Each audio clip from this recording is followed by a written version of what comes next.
Selamat pagi saudara-saudara yang terkasih dalam Tuhan Yesus. Kita bersyukur pada pagi hari ini bisa bertemu kembali. Kita akan bersama-sama mengucap syukur kepada Tuhan karena kita bisa bangun dalam keadaan tubuh yang sehat. Pada pagi hari ini kita akan mengawali kehidupan kita dengan bersama-sama membaca firman Tuhan yang akan kita baca dari kitab Keluaran pasal 14 ayat 13 sampai 14. Keluaran pasal 14 ayat 13 sampai 14. Yang demikian bunyi firman Tuhan.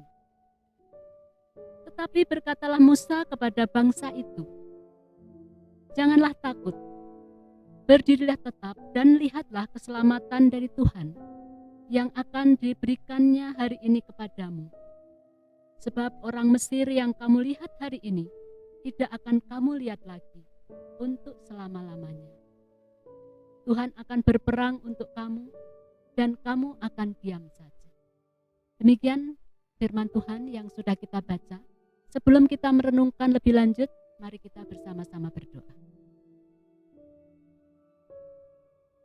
Bapa di dalam surga, untuk mengawali kehidupan kami pada pagi hari ini, kami ingin membuka hati kami untuk mendengarkan firman-Mu. Biarlah firman Tuhan yang akan kami dengarkan pada pagi hari ini dapat memberikan kekuatan kepada kami di dalam kami menjalani kehidupan kami hari lepas hari. Terima kasih ya Tuhan, kami sambut firman-Mu hanya di dalam nama Tuhan kami Yesus Kristus.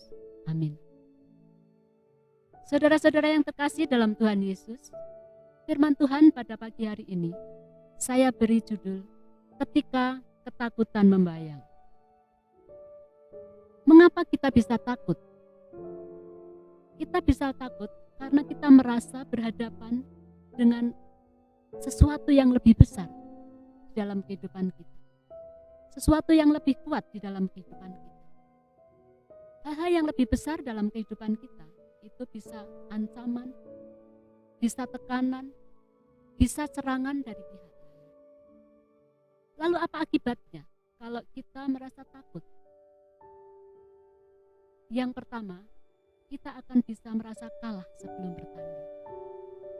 Yang kedua, ketika kita merasa ketakutan, maka tenaga kita itu akan habis. Sehingga kita menjadi stres, kalap, dan depresi. Dan akhirnya, puncak dari semuanya itu, kita akan menjadi putus asa.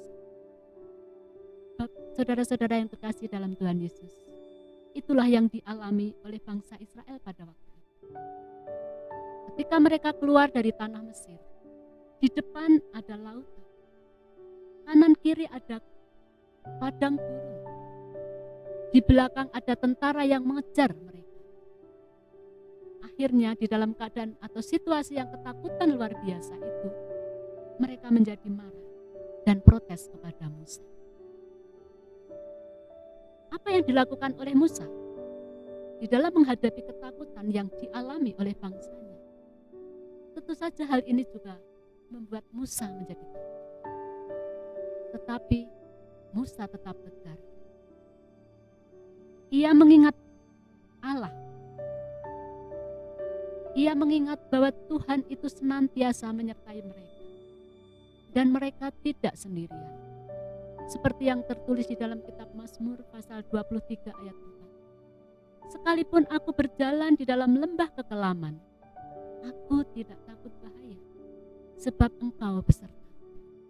Itulah yang menjadi kekuatan bagi Musa ketika mendampingi orang Israel yang sedang mengalami ketakutan.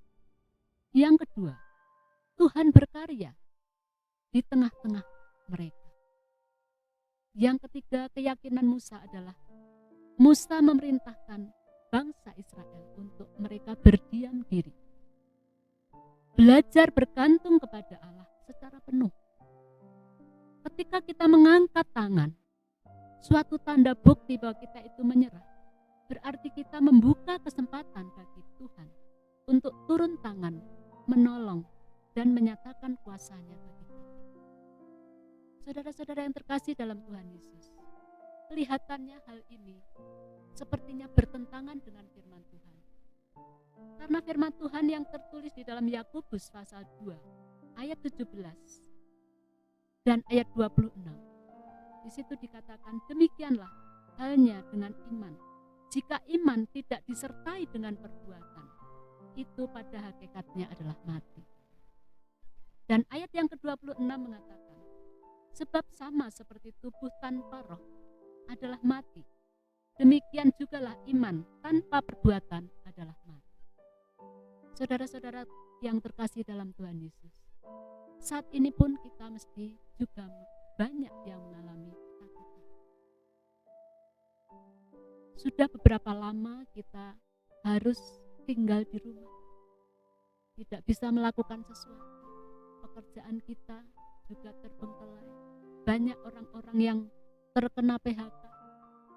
Hal tersebut pasti membuat kita itu menjadi takut. Tapi firman Tuhan pada pagi hari ini mengingatkan kepada kita bahwa tidak ada perkara yang mustahil bagi Tuhan. Tuhan mengingatkan kepada kita, mari kita belajar mengandalkan Tuhan dalam segala hal. Dalam segala ketakutan kita, di dalam segala kekhawatiran kita, di dalam segala keputusasaan kita. Mari, saudara-saudara yang terkasih di dalam Tuhan Yesus, kita belajar berserah dan bergantung kepada Tuhan. Sebab seperti yang tertulis di dalam kitab Yohanes pasal 15 ayat 5b, dikatakan, sebab di luar aku, di luar Allah kita, kamu tidak dapat berbuat apa. Begitu juga dengan kehidupan kita pada saat ini. Kita tidak bisa berbuat apa-apa tanpa Tuhan. Namun jangan khawatir, jangan takut.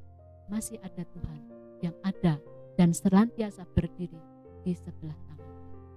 Amin. Mari kita bersama-sama.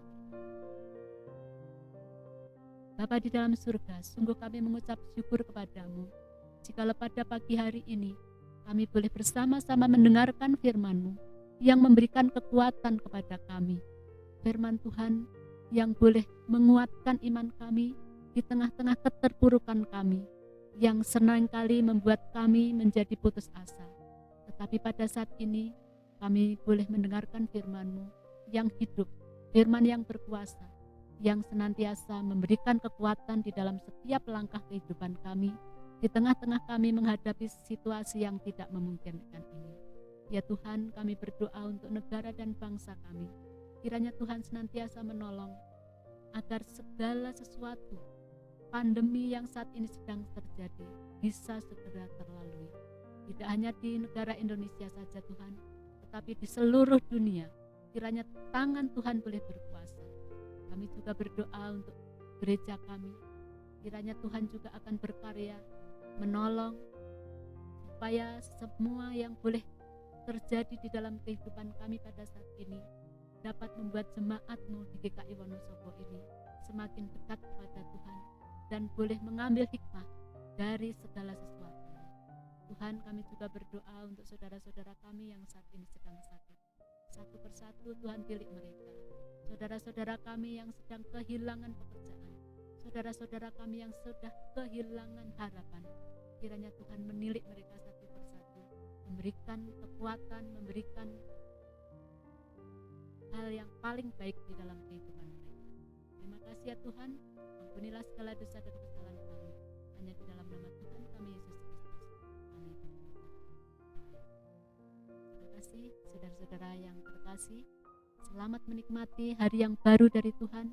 Selamat menikmati hari yang penuh dengan kekuatan yang senantiasa ada di dalam penyertaan Tuhan. Amin.